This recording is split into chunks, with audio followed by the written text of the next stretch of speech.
Welcome. So welcome, everybody. We're actually going to get started. Don't rush, though. Feel free to make yourself a plate and settle in. It's always so wonderful to see you all. Thank you for coming. So today, we're going to start with a section on feminist Midrashim. And then around, maybe at the 30 or 40 minute mark, depending on how quickly we get through it, I'm going to transition to a share around, as I introduced last session, where people can, and you can opt out of it, and especially if you haven't been a regular, so no worries, but it's to share a favorite midrash that we've covered so far and why. It's really just up to 2 minutes to share out. It doesn't need to be anything long or complicated. Just I want to know how it's impacting you and what's resonating. But first, we'll begin with these midrashim I've prepared for today. I will be scrolling down on Zoom so you can see it. Sorry, I don't know if you can get the English and Hebrew at the same time. But the first text is from the Babylonian Talmud. Hey, Chad. The dog ate my home. What did you say? The dog ate my home. This is a referendum on giving homework, I think. United front again. Welcome, great to see you. Come on in, make yourself a plate. You got a lot of you. Thank you again to Tova and to Murray for this incredible lunch. I know Murray's not here, and it's Densha. So this first one is actually also very appropriate for lunch. Actually, this is a lot of this lunch is Paula. Is Paula? Yeah. Oh, great. Okay, well, a big thank you to Paula as well. I didn't know that. I need to thank her, right? Okay. That's not cold. The soup is left over. I think this is, We did the other day. Mac and cheese. so I want to dive in. Not just Would like to read our first one. This is a good old-fashioned midrash from the Talmud, from Brachot. And you'll see why. Any taker? Yes, please, go for it. Jump in. The Gemara relates, Ula Nachman ate bread, recited grace after meals, and gave a cup of blessings to Nachman. Okay, I'll just pause. So there is a tradition, like the 4 glass of wine for the Birkat Hamazon. And there's also a tradition of that being a special blessing if you get to do that. Like you'll be blessed.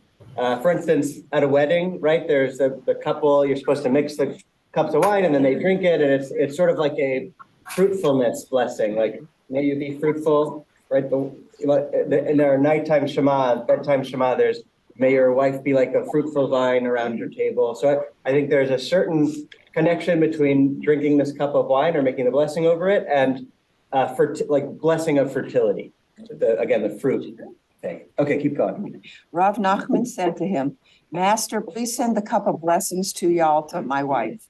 Right, so he offers it to Rav Nachman to make the blessing, and he says, no, give it to my wife. Hey, welcome, come on in, grab a plate. Decide whether seat here. Whether what? Just trying to decide which seat. Oh, which seat? Big decisions. Ula responded to him, There is no need, as Rabbi Yochanan said as follows, the fruit of a woman's body is blessed only from the fruit of a man's body, as it is stated. And God will love you and bless you and make you numerous. And God will bless the fruit of your body. Okay, so this is from Deuteronomy 7:13. This is how God saying you will be blessed if you follow my commandments, and these are the ways you'll be blessed. One of them being that, welcome, come on in. Need extra tables. We're nice and full today, yeah. There's a seat right here next to us. And we'll recap this for people just coming in. But so it says, if you notice in the Hebrew, let's see. It's a masculine fruit of your body. Uverach pri vitnecha. It's in a masculine form. God will bless the fruit of your body. It doesn't say bitna. right? Which would make it feminine. B'necha, your masculine body, It's not body. As is belly. right? The fruit of your womb or your belly. Right, so then that's the question, right? If it's referring to belly and womb, it's obviously feminine. Good. So it's obviously feminine, and yet the rabbis, or this particular rabbi, Ula, actually is not a rabbi. He's actually not a rabbi, he's a merchant. Regardless, so he is spinning it away from feminine to masculine, right? His midrash is to make it not feminine, even though in its original, it must obviously be feminine, although he's got a point because it's in the masculine. So he is saying it means body and that it's masculine. Okay, so therefore, it doesn't need to, sorry, I keep it early. So therefore, it isn't, it shouldn't be Yalta who says the blessing, because the way he's reading this blessing is that God will bless the fruit of your body, but because it's masculine, even if it's referring to her womb, the masculine piece he's interpreting as being the woman's body in this case is blessed through the man's body. This in the discussion of fertility, that it's the man who needs to be blessed for the fertility to happen. Right? We didn't understand much, did they? Right. Correct. So let's keep reading. Go ahead. The Gemara infers, God bless the fruit of your body was not stated. Rather, God will bless the fruit of your masculine, singular body. For his wife to be blessed with children, it is sufficient to give the cup to Rav Nachman. That opinion was also taught in a Baraita. Rabbi Natan says, where is it derived that the fruit of a woman's body is only blessed from the fruit of a man's body? As it is stated, and God will bless the fruit of your body, God will bless the fruit of her body was not stated. Good. So we have some support here to back that. Rather, God will bless the fruit of your body. The Gemara relates that meanwhile, Yalta heard Ula's refusal to send her the cup of blessing. Yalta was a daughter of the Exilarch and was accustomed to being treated with deference. So she arose in a rage, entered the wine storage, and broke 400 barrels of wine. Good. Just pause for one moment. So the Exilarch is a political head of the Babylonian Jewish community. So it's exilarch, like in the Jewish exile, somebody who is like the point person, the political head. So she comes from ostensibly a royal family, right, a royal line, and is very knowledgeable and educated and learned. Not to mention her husband is this great rabbi. Rabbi Nachman is a third generation Amora, so like 200s, 300 CE. He himself was the chief justice of the Jews who were subject to the Exilarch. So he's got a big position, but his position is really in relation to her father, right, the Exilarch. So Yalta is a very learned, educated person, royalty in a sense, and is being totally disrespected in her own home by a peddler, not even a fellow rabbi. He's like a merchant peddler, which we'll see later. Okay, keep going. So she in a rage gets up and goes and breaks 400 barrels of wine in the wine cellar. So hell hath no fury. Yeah. Afterward, Rav Nachman said, It is her wine. Right, it's her wine. It's her wine. Okay, keep going. Afterward, Rav Nachman said to Ula, let the master send her another cup. Ula sent Yalta a different cup with a message saying that all of the wine in this barrel is wine of blessing. Although you did not drink from the cup of blessing itself, you may at least drink from the barrel from which the cup of blessing was poured. Right, so he is saying it's still okay, right? Even though this wasn't the cup, like basically a second chance is legitimate. Because she could say, no, you had your chance and you blew it. It needed to be from that cup, which you refused me. But they're saying, no, as long as it's from the same barrel, it could still qualify as the cup of blessing. Let me make it up to you. And you didn't. And she obviously, that's not sufficient for her. And by the way, let the master, that's just polite third person referring to Ula, right? When Rav Nachman says, let the master send another, that's referring to Ula. It's saying, you go send her another. Okay. She sent him a stinging response. From itinerant peddlers come meaningless words, and from rags come lice. Good. So, First of all, I think it's really, sorry if I didn't scroll down there. Hopefully you got it. Oh, hi, Mom. Hi. Thanks for I'm gonna joining. turn my video off. Okay. So just a quick recap of the story. We have Rav Nachman sitting with his wife Yalta and with this guest Ula. They finish the meal. They're saying Birkat Hamazon, the blessing, which they recite over a glass of wine. Rav Nachman says to pass the cup to Yalta to say it, but he says she shouldn't say it. It's sufficient for the man to say it, because where we get the Birkat Hamazon, or the blessing over the land, and from Deuteronomy here, it says that God will bless the fruit of your body, which is masculine. So really it's sufficient. It should be coming from the man to say the blessing, not from Yalta. Yalta rises in a rage, shatters 400 barrels of wine. And when Rav Nachman says to make it up to her, she fires back with this quip of basically, who are you? You're a merchant. I don't need, your words are meaningless to me. And it's true. I mean, he's trying to make it up, but I don't know if you think that qualifies as sufficient making amends. I mean, he's just trying to pacify her in her rage. It doesn't seem like he actually changes his perspective or worldview at all. I don't think anything he could have said would No. pacify her at this point. Right. Yeah. Right. Yes. And what we don't hear before is, why is he at the home? Why is he at the house? Sure. I know Rav Nachman was known to host. I think it's just a hospitality. He does this a lot. He's also very well off because he married Yalta. So he's able to host a lot. But this is a tale of one such. Yeah. In the place, Yeah. putting in place someone lower than her. Okay, good. Yeah, I'm for Yalta that she's showing her strength and whatnot, but it's a negative thing about a woman. Mhm. In other words, she is breaking the barrels of wine. I mean, it's absolute fit. And the words are so that it's very negative thing, which is trying to be positive. Right.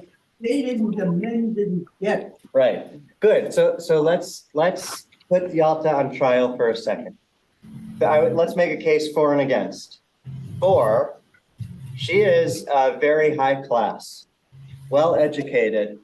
This man who is lower class, this will also be your argument, which is against Yalta, because she's sort of punching down, which is beneath her, literally. But for this moment, for the case for Yalta, somebody who is lower class, lower status, comes into her home, is enjoying her food, and has the gall to insult her in front of everyone.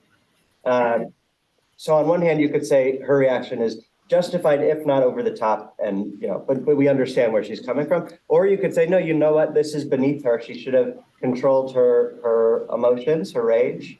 Although you could say she did go into another room. It's not like she, took the tablecloth or threw all the glass onto the floor. She goes into a different room. But still, you're saying that she should have known better. Like this is somebody who's less educated, who's maybe biased and prejudiced or sexist, but maybe it's not really his fault. He doesn't know better. But the Good point. And then I want to get to Jared. Yeah, go ahead. Why are they telling the story? It's a negative thing against the woman. I mean, that she did that, okay. But it's saying, see, women can't control their anger. Okay, so maybe I'm bringing it as a feminist tale, which I will eventually give my position as to why I believe it is. But you're saying, actually, no, this may be anti-feminist. This is saying, look, women can't control their emotions and are too emotional. Good. Okay, good. Or erratic. Is there What they're saying. Oh, okay. Yes. Too stinging. Yeah. any symbolism to what she does? Good. In other words, she does something to wine, Yes. but she could have done something else in her rage. Yes. What is the meaning of the fact that she didn't do wine? Good. So that you are now segueing into my defense of Yalta. Not that she needs defending, but why? What is symbolically relevant to the way she manifests her rage? She goes into the barrel, into the wine storage, and 400. Maybe the number 400 is significant. Maybe it's not. We'll come back to that. But certainly, it's a lot of wine. So, what's the visual that's painted in a story basic about fertility, right? That it's the man who blesses the woman's body, so he should be the one to recite it. The image of Yalta, knee deep in red wine. What's the image? Miscarriage. Oh, maybe miscarriage. Very good. I was thinking more just nida, but you basically yes, either nida, menstrual flow, or miscarriage. But I actually think you're more to the point there. I think it's reclaiming that power and saying if Ula's position is to be accepted, then this is the result. There will be no children. That it really, it is through the woman's body, and this sexism is not to be tolerated. And I think that image of Yalta in the wine storage, knee deep in red wine, is her sort of reclaiming that power and blessing. Yeah. Another question, does Eula have any children already? Good question. I don't know if Ula has children. I don't know if it says. I'd have to look it up. They don't say that Ulu had other children at the table. which No, I they don't- Would have yeah. said. Right. Grown up to them. I would assume. Yeah. I Go ahead. Yes. have a point. First of all, somebody comes into your house, you cannot insult them. I can't hear you. If someone comes into your house, you can't insult him. The other point is when you put somebody down, you put yourself down. Good. So when you put someone else down, you put yourself down. Good. So it's controversial, right? It is not clear that Yalta is a hero, at least from our discussion. But I do think that if you buy into, and I see Nelson's hand, I want to get to Nelson. If you buy into the significance of the symbols here, I think that there is a reclaiming of what is rightfully hers, right? The power and ability to have children that comes from the woman's body. And that if you treat her this way, the result is there will be no children, right? It's restoring control symbolically. And the other is why 400? For me, that makes me think of Egypt, 400 years of slavery. So maybe there is this mapping up to servitude. And so long as women are treated as servants or less than unequal, she is smashing that that patriarchy, so to speak, or that container of oppression. Well, the guest was speaking. He was speaking as the man. Right. It's all up to us. It's Right. our power, and you're just, maybe the vessel, The vessel, the barrel. Right, exactly. And That's why. your body is literally just the vessel for what the man does, to the point where even a peddler is greater than you, Yeah. right? A peddler, because He's by a man. virtue of being a man, is better than the daughter of the exilarch, right? Royalty, because she is a woman. So this again, I'm not excusing her behavior. I'm not saying that it's okay to embarrass her guest or shatter your wine cellar, but I think that Midrash and these stories often, Talmud always, he goes to the extreme to make points. So I think even if it's extreme, I think there is a point being made here, using the extreme as a device, that is actually very, very powerful and feminist. There's another possible interpretation. You need the wine to make the blessing. If she's destroyed all the wine, Yes, no one can make the blessing. good. It's retaliation. Nelson, sorry, you've been waiting a long time. I was thinking she's really mad at her husband. She's been insulted in front of him by a peddler, and he just sits there quietly and lets it happen. Yeah. That's right. Maybe she's really angry at him, and she's acting out not to embarrass him in the sense of in front of him and slap his face, but he should know that there's more to be discussed later. Good. Yeah, certainly no more hosting until they replace the wine. Yeah, See, lack of class on both parties. good. Maybe both are acting pretty classless. Yeah. Yeah, in the place that she's in, and it was her house, I would have had the guest evicted. Hmm. I'd say you're no longer welcome in my house. Mhm. You leave now and don't appear again. Yeah. Right. So maybe she's not giving us a tangible example for how to deal with this kind of a guest. But I still think there is a message here through the use of extremes that is very powerful for the Talmud, which again, I think Judaism was really, it wasn't, I think for its time, really cutting edge on certain worldviews, and feminism being one of them. I'm not saying that every tale is, or every ancient text is totally up to current day standards in that way, but I do think we have to point to our examples and be in awe of the ways in which it really was ahead of its time in so many ways. Yes. But also Ula, saying that Ula is not being very sensitive as a guest. Oh, yeah. No. But yes, you have to be careful what you say. Yeah. What we do not know, was she always,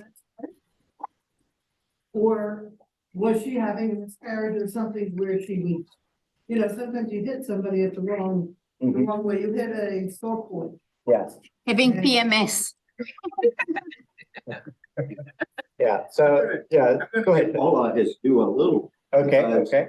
as we've commonly seen in the formats presented in Midrash, you have two rabbis and they both have a different point of view. And he actually does quote. He brings the bright side. He brings the source, right? He quotes Rabbi. Authoritative source. And so, we're kind of used to like, well, then the other rabbi responds and then sometimes an action happens, three moves, walls lean in, Good. But Yalta kind of cut off that discussion by her action. But Okay. action often informs the discussion. Right. In this case, maybe action terminated the discussion. Right. In other words, maybe she should have engaged in the Torah debate instead of, losing her temper. Oh. Although it's a question There's of, a lot of problem. Yeah, sorry. right. You didn't let women do that. Good, thank you. That was my next point, is that would she even have been able to engage in that Torah discussion because did she have access to, obviously she grew up in royalty, so you could make the case that she's well-versed in Torah and learned, but certainly women were not included in those spaces. Who held the power? Right. So maybe she couldn't, and maybe that's exactly it. Maybe she should have and could have and would have had the system not been so patriarchal. Or maybe it wouldn't have say it. Yeah. Oh, interesting. Right. Yeah. Right. Yeah. Right.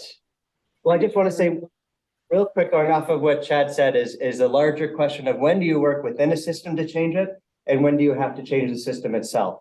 So I think in this case, she's not working within the system. She's not engaging in the Torah discussion. She is breaking the system, literally breaking the structures themselves. There's another example, and it's my mistake. I can't remember if it's Yalta or if it's Bruria, but she works within the system to change it, which is the Nida check.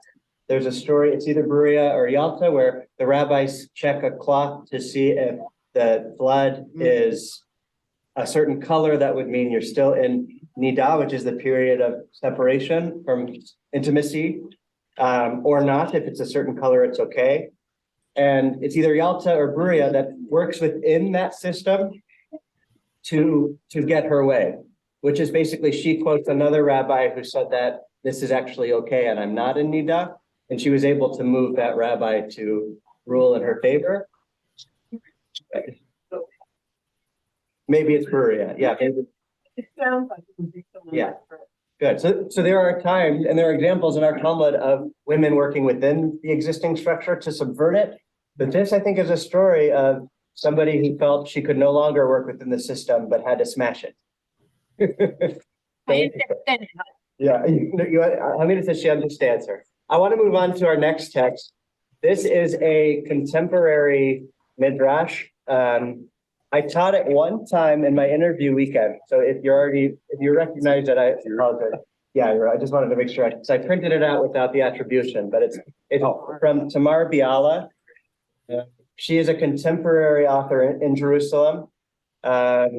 She writes and compiles feminist midrashim. So contemporary women authoring midrash, many under a pseudonym because of fear of retaliation from, Orthodox authority, because it's again, like that, what we were just saying, Chad, about who is able to engage in these spaces and access to these spaces. So many women fear repercussions of authoring midrash, so they write under pseudonyms. But this is her real name. This is one of my absolute favorites from the collection called Dirshuni. That's the collection. This particular midrash is called The Ever-Turning Sword. I don't have the full Hebrew. It was originally printed in Hebrew, and then they recently released an English translation. So I've put the verses that she refers to in Hebrew, but the rest I have in English. So does somebody want to read this midrash, and then we'll discuss it, and then we'll switch gears and we'll do the go around. Yes, please, Cheryl. Stationed east of the Garden of Eden, cherubs and the fiery, ever-turning sword. Good. So just a brief context for this. You remember where this comes from? Genesis 3:24. That is 3:24. Good. Yes. Because you'll have the Ruvim and the ever-turning sword to kill. Right. The Karav Mitapeka, right? The ever-turning sword. So there's an angel barring entry back into the Garden of Eden. That's how it's originally understood. She is going to give us a different interpretation of what that angel is doing there. But right, that's after they're banished after eating the fruit, right? And can't get back in. Right. So Tamar said, this is a pticha, right? That verse, the opening. And then she often, in the different midrashim, will put words into the mouth of biblical characters. So this Tamar, I believe, is the Tamar who is Judah's daughter-in-law.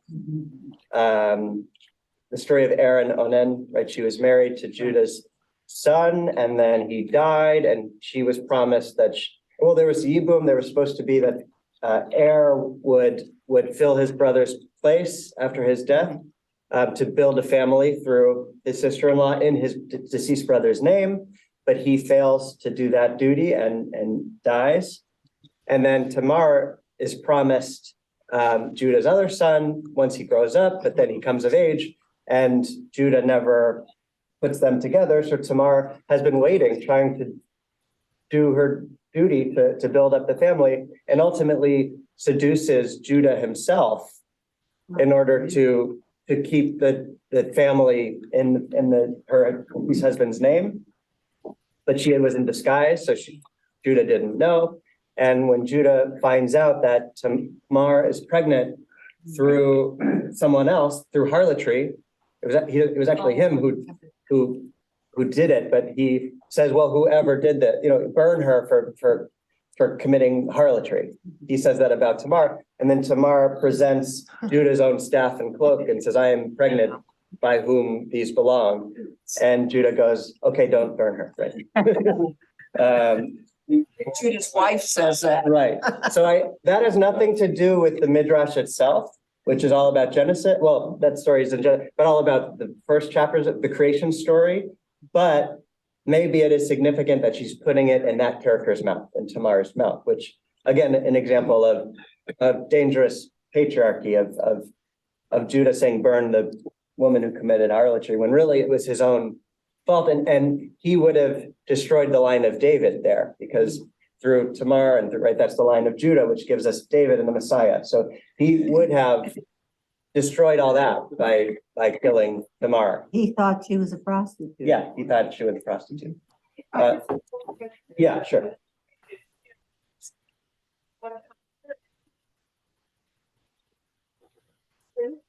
Yeah, she is about to, so we haven't gotten to what she says yet, but she's about to bring a verse from Psalms.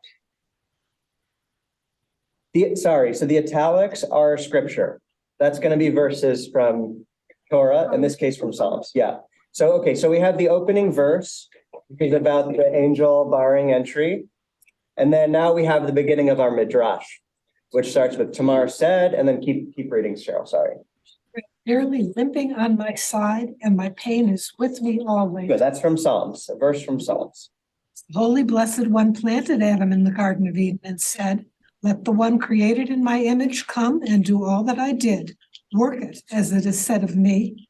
And God saw all that he had made, guard it and. Oh, good, so I'm gonna pause you right here. So this is a classic religious principle of imitating God. There's a Latin way to say that, but imitatio Dei, right? Right, you know, human beings are supposed to imitate God in certain ways. And so God is saying, let my creature imitate me and all that I did. So it says, Vayar Elohim et kol asher asa, right? Where asa gets their name, right? So, and God saw all that God had made. So just like I made, let the human being work the land and make it, right? So there's that. Just like I did, let this creature do. Next, guard it. Guard it as it is said of me, God protects the simple. Good, quoting Psalms again, Shomer P'ta'im Hashem, God guards. So just like I guard, let the human being guard. Keep going. Let him not eat of the tree of knowledge so that he may not die, as it is said of me. And the Lord God truly is a living God. Good, so Elohim Hashem Elohim Emetu Elohim Taim. So remember what God says, if you eat of the tree of knowledge, you will die. So here God is saying, just like I don't die, I don't want my creature to die. So don't eat from the tree of knowledge. Continue to eat only from the tree of life. Keep going. At the moment that the Holy Blessed One said to him, do not eat of it, that Adam not feel, so that he not die. Adam fell silent, and his soul fell silent too.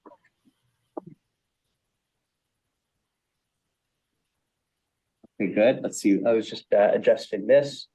Good. So Adam is feeling something negative. We're going to see what that is. Let's turn the page.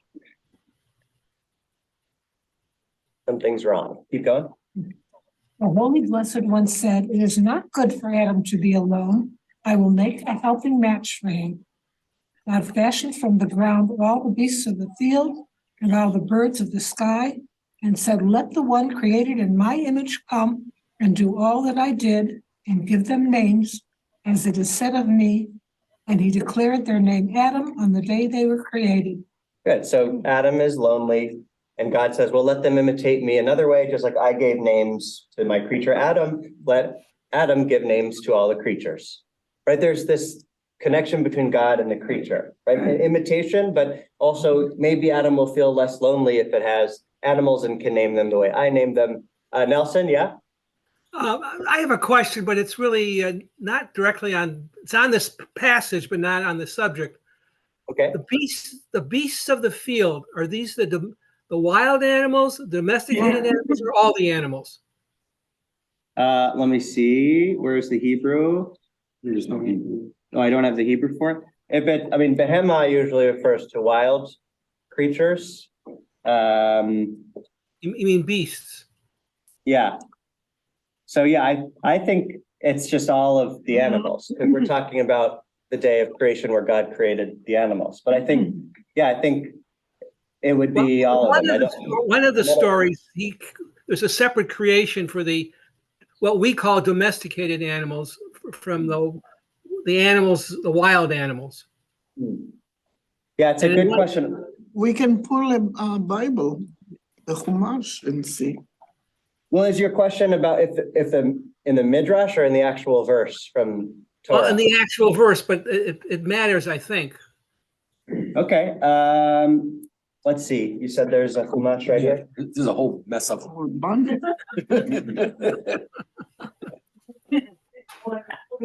Exactly. If you like that version better.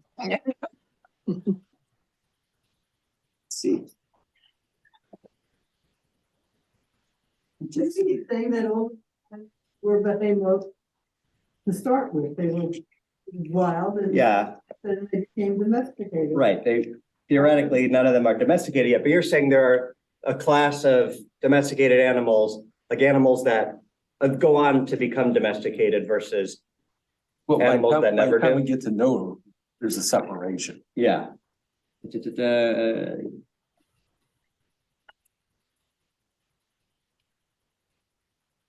Let's see. Where are we? Is it 5:2? Where are we Yes. looking?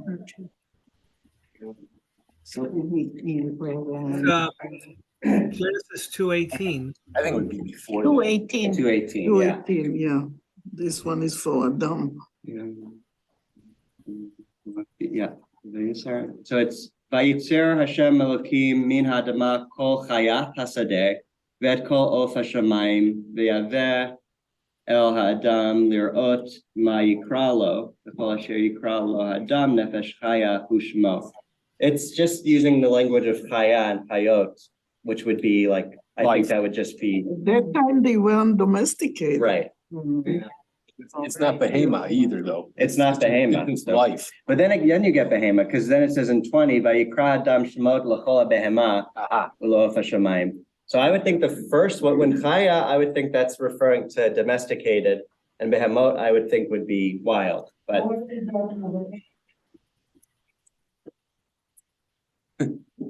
You talking about E and J again?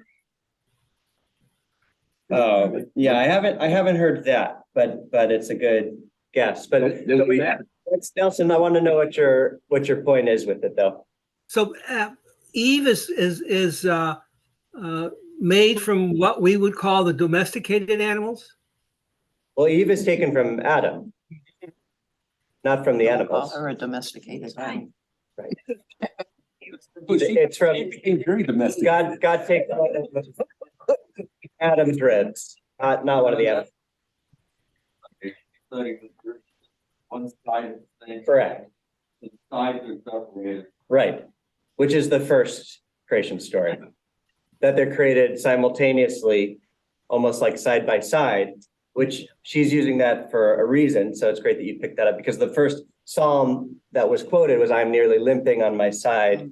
There seems to be some sort of post-surgical thing happening. So we are going with that first story of Genesis. But yeah, so I'm not sure, Nelson, it pans out here, because she's taken from Adam, not from one of the classes of animals. And that's why he's limping. Yeah, so we'll get to that. Let's keep going in our Midrash, Yeah, because we haven't gotten there yet. he's limping because the rib was taken out. Yeah. And that rib became a pain in his butt. Right, but the question is, yeah, that's funny. But the question is it Adam that verse is referring to? It actually isn't. You might think so, but we're gonna find out it's not. So let's keep going, or maybe it is, but you'll see it's not the end place. So it was Cheryl, right? Where did we leave off? And he declared their name Adam on the day they were created. Good, so all that matters now is imitating God, doing all that God did. Trying to mitigate the loneliness, but to no avail yet. Adam declared names, but did not find a helping match for himself. And he spiraled downward and downward into silence until he found himself in crater alone. The Holy Blessed One could not bear witness to his own suffering reflected back at him.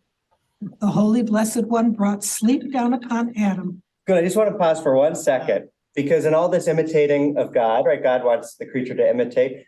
The creature imitates God in a way that God didn't want, which is how? Being lonely. Being lonely, right? God is now seeing God's own loneliness being reflected back. God's loneliness that inspired God to create human beings in the first place.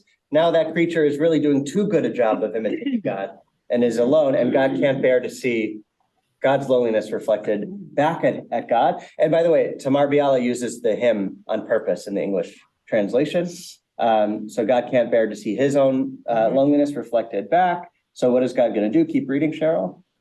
Once Adam's limbs relaxed, the Holy Blessed One took an ever-turning sword and cut him along his side. Good. So we're getting an origin, a midrashic origin to the ever-turning sword, which is that God used it as a surgical tool before giving it to the angel.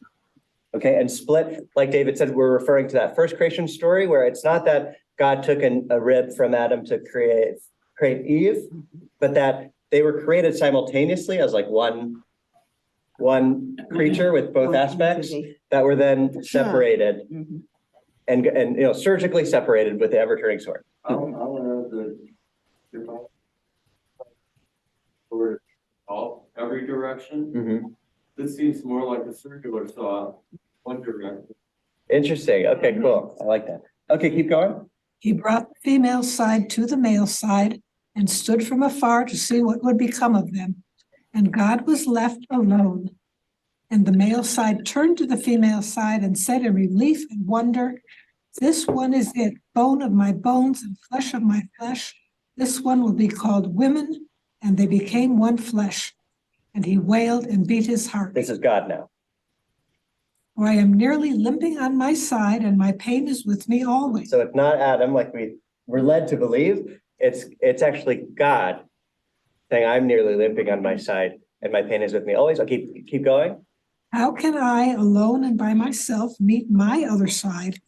Let the one created in my image come and do all that I did, draw the sword and slice me in half and bring the other side to me." Okay, so that is radical. Let's finish up and we're going to return to that. And the Lord called out to Adam and said, "Where are you?" And he stationed east of the Garden of Eden the cherubs and the fiery, ever-turning sword, and he waited. So I heard oh, whoa. What was? Well, because it turns the story entirely on its head. No longer, and the Rabbi are not, you can't come back, so don't even try. It's, why aren't you trying? It's an invitation to come back to the garden.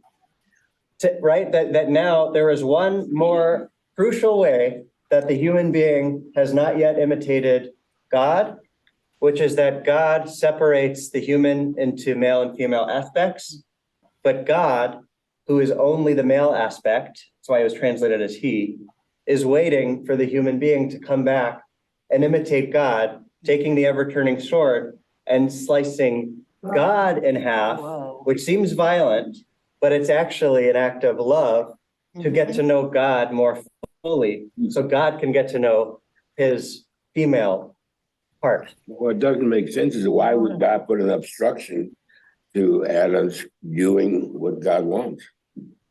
What is the obstruction? That he can't get into the garden? Well, so that's what David is saying is actually, no, it's a misinterpretation. We in the pshat, in the plain meaning of the verse in the Torah, it's obvious that it's a security, it's a bouncer, making sure that the human being cannot go back to the garden. But the Midrashic inversion is that, no, it's not a guard. It's actually an invitation. The angel is holding the ever-turning sword saying, "Come back." That's what God is waiting. God has given the surgical tool to humanity to come back and use on God, waiting for us to do that. It's actually troubling in terms of what we would think of as the normal understanding of God as one. And Good.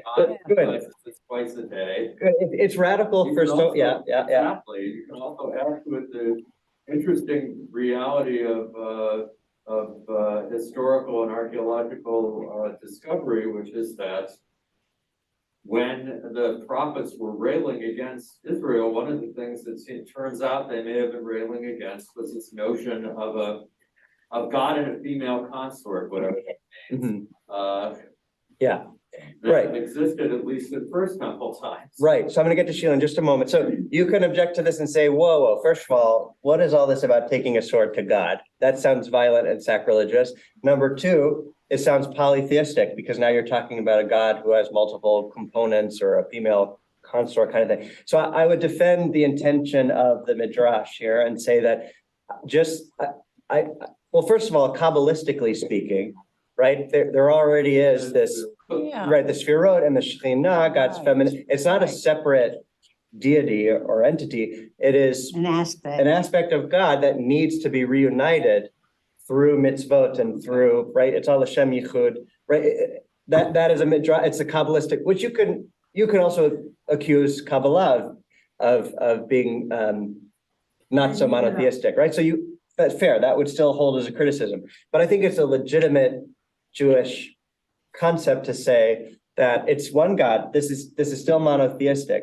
It's just saying that we only have gotten to know the male component of God And in this case, it's saying that God has only really gotten to know God's male component because the tradition has been in the hands of mostly males, of the male rabbinic tradition. That doesn't mean it isn't brilliant and wonderful and fantastic just because it's in the hands of men. We all love this tradition, and the writer of the Midrash loves the tradition. So not knocking it for being in the hands of men primarily, but saying that it's been incomplete so long as it hasn't also been in the hands of women. So what the Midrash is doing here is saying, basically, the more female voices that engage in Torah, the more we get access to the feminine component of God, that our bookshelves are incomplete until we have books like Dear Shuni, which she has done by assembling women authors to give Midrash. It is their unique way to tap into the feminine aspect of God that we don't really have yet because it's been men giving us their Torah, but we don't have the women's Torah. And that is a portal to God that we don't have at the moment. So it's not so much sacrilegious as it is loving of God, wanting more of God, the same God, but wanting more of God. That can only happen when we engage more voices that have been stifled to this point. But what I love about it is it's God wanting to meet God's other half and saying, you've only reflected back at me one aspect of me. And I want to know more of me. So it's again, radical, but I think such a deeply beautiful and sad, but hopeful thought. Was it Chad who had, Sheila, yeah. Repeating it, what you're saying, but sort of to clarify, did the Talmud ever deal with this issue? Which issue? The women and Kabbalah had a female version of God. Well, Kabbalah comes way after Yeah, Thomas. okay. Yeah. But did the rabbis ever discuss the idea, hey, why didn't God make himself, a companion? No, I don't. I think certainly the idea of divine loneliness as inspiring God to create humanity exists. Yeah. That's not her coming up with it for the first time. But the idea of God's loneliness wanting to meet God's other half, that I think is pretty unique to this Midrash, although the closest thing to it would be Kabbalah, where there is the Shekhinah that was exiled with the children of Israel in Galut, in exile, that followed us into exile, the Babylonians, and that we're waiting through mitzvot, you reunite God's feminine half with God. So in other words, nobody ever thought about it till the women, till Kabbalah came, until the women decided, hey, what about God? Doesn't he need a partner? Right. Well, I think even in the Kabbalistic model, the Shekhinah is still sort of not equal. An aspect not equal. Yeah, it's still like, I think the predominant image of God there is still masculine. Right? So this says there actually is, an equal feminine God, just like with Adam and Eve in the first creation story, that is longing to be discovered. Yeah. We can go back to this idea that for a couple of times there was at least this competing concept of some sort of consort, which may have been more polytheistic, or at least bitheistic, if there's such a thing. That was, this argument would be that was suppressed too much. That you could suppress the idea that there are two gods, the male god and the female consort, which is already still holistic because it's a consort. Exactly. But if you suppress that altogether, then you eliminate the feminine side, and maybe the idea of the Shekhinah, beautiful though we may all think that is, and it is beautiful because the idea that a part of God is going into exile with us and crying with us, is very hopeful on the one hand and supportive on the other. But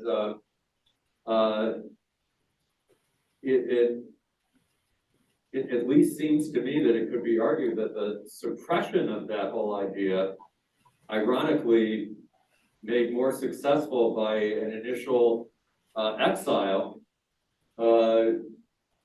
also suppress the notion that we should even think about a feminine voice.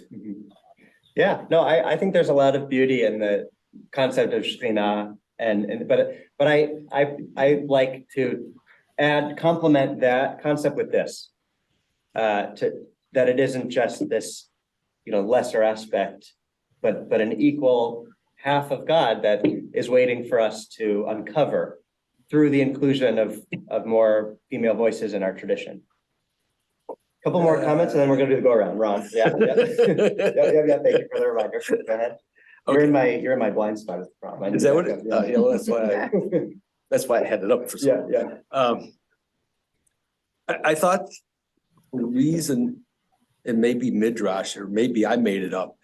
The reason why God created the world, heaven and earth, whatever, in the first place was because he was lonely. He was trying to, right. It wasn't just something that it turned out to only be something to play with. It was a toy. Right. Because as omnipotent as he is, he couldn't create something of his equal to his equal. Right.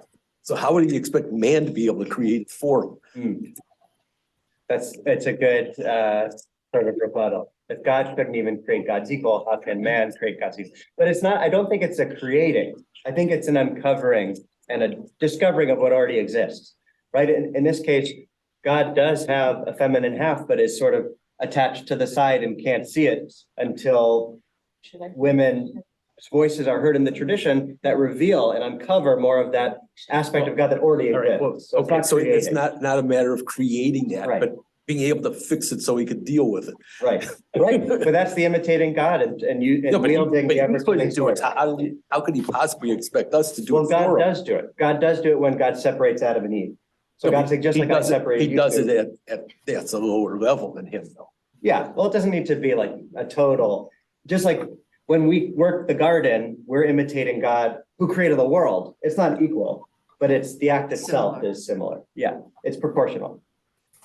Just a couple more comments and then let's do the go around with Midrashim that have impacted. Just a side note, I saw Mary Shelley's Frankenstein a couple of weeks ago, which of course is a creation story of its own. And part of her take on the monster's behavior is that he was lonely. He wanted a mate. Right. Yeah, I love that divine loneliness, waiting for us to uncover more of God through the inclusion of more voices. It's a really powerful notion for me because so many people see it as heretical or, the people that would resist that would say, no, the tradition is in our hands, it's supposed to be, it's just like God didn't say, blessed be the fruit of your body, feminine, it's masculine. Like it's this taking away from a whole portion of the population, saying, no, it's in our hands, it's supposed to be through us. And do you work within that system like she did to create a midrash that is a Torah rebuttal in the conversation, in the discourse, or do you smash the system and say the whole thing needs to be redone? So I've tried to give you a balance, one working within the system and one smashing it. Yes. This is a different take on. That's okay, yeah, please. Thing that makes us different from all other people. We go back to biblical times. Other people believed they were they were mono, they were polytheists. Yes. Yeah. They believed in more than one, and oftentimes it was a God of good and a God of evil and what have you. But the idea of multiplicity was exactly what we were against. In a sense, that's where Abraham's Right. No. Right. This idea of the feminism, it would seem to me that, first of all, gender is something Yes. of man Right. or of animals, Correct. not of Yeah. the Almighty. Fair. And the Almighty is one. Yeah. Achad. Right. And this whole concept that we're all trying to Yes. duplicate seems to me against Yeah. our nature, what we believe. It's a fair criticism. Absolutely. Yes. So I would say that while that's an absolutely fair criticism, I think the intention of the Midrash is still monotheistic. And if it helps at all, we'd invoke Kabbalah to say, look, she's not the first one to suggest that there are multiple aspects of God, or even the different divine names the rabbis say, well, it's speaking to a different aspect, not different gods, not the God of justice and the God of, it's one God with multiple aspects. So I think what she's doing is personifying an aspect, but not literal. It's not a literal other. Like, I think actually Kabbalah goes further than she does in terms of really suggesting what could be. Yeah, I think Kabbalah treads a little closer to polytheism, but doesn't go there. It is monotheistic. I defend Kabbalah, but I think they go even further than she does in this moment, because I think it's a personification sort of but to make a point, not a literal God is waiting for us to reveal another God that's separate but apart. Yeah, go ahead. Something I've been curious about for a long time, i.e., God looked at his creation and said it was good. Yeah. Couldn't our all-knowing and all-powerful Yeah. God know that mankind would go awry? Right. Why would he say it's good? Right. Yeah.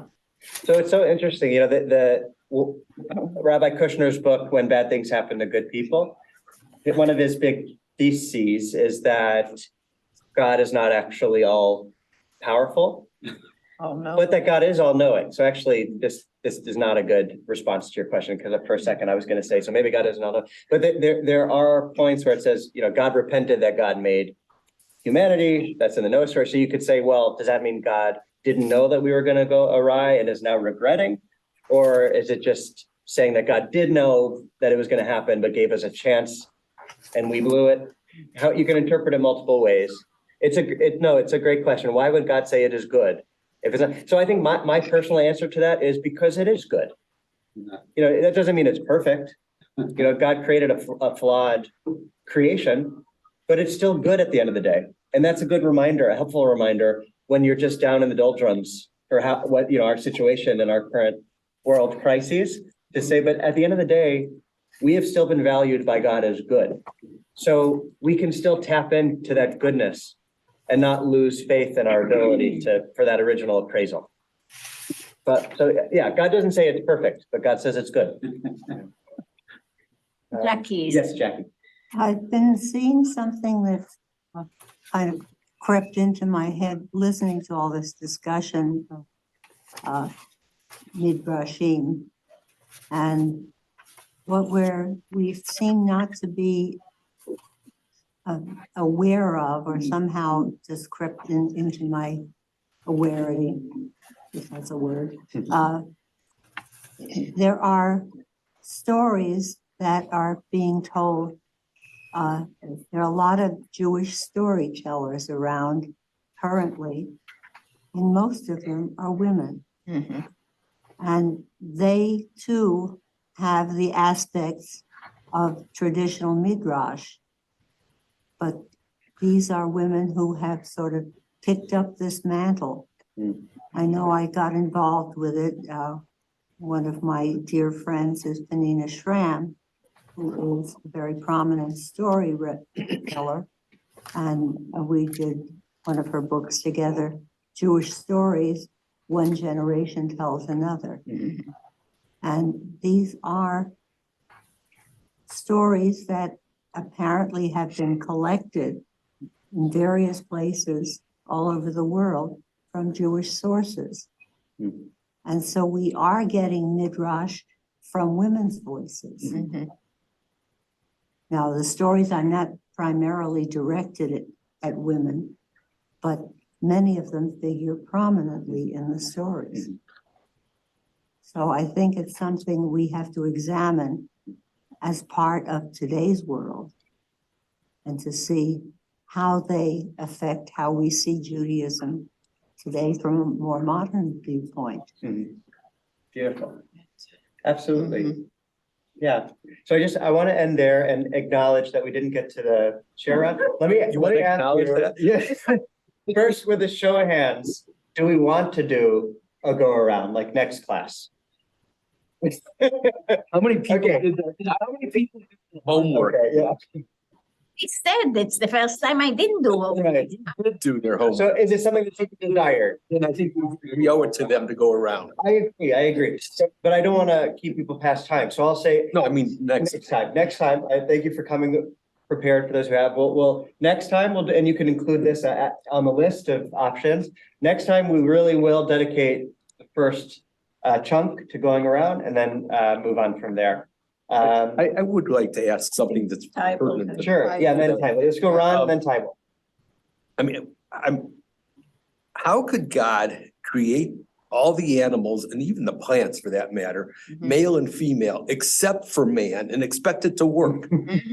Right, well, so that is the whole people as partners in creation kind of thing. You could say, was it an oversight on God's part, or was it God is waiting for us to rise to the occasion? And I think that's the end of this Midrash's end. Yeah, He waited, right? God is waiting for us to be partners in creation. Well, if man was created in God's image, God was alone, so he created man as he was. So why would he have created all the other animals, male and female then? Well, maybe to inspire the human to see that something was missing and then rise to the occasion. You know, here is examples of pairing all around you, and that would inevitably lead you to feel like you're missing something or something. I actually think that while they were in the Garden of Eden, that there was no need for procreation. Oh, It wasn't until after they left the Yeah. Garden of Eden that procreated. Right. And alternatively, I'll just say, according to the first creation story, God did create male and female, because it's Nekeva Bara'otam, right? God did create male and female together. It just they didn't see each other. Tybal. That was a parallel universe. Yeah. For those of us on Zoom and maybe Alden, we missed it. If we're going to tell you which Midrash spoke to us, how do we get the handout? So I thought it was on the website. Was it not on the website? Again, it could be my physical limitations with motion. I couldn't find it on the adult ed section of the website. Okay, no problem. I'm gonna follow up on that and make sure it's there. I can open up the website right now and just see if it happens to be there. Oh, you young and go. What'd you say? Yeah. Oh, you young and go. But I'm gonna share the screen and explore the website for just a moment. But I also I do want to be respectful of everyone's time. If you have to go, this formally concludes our session today. But just want to thank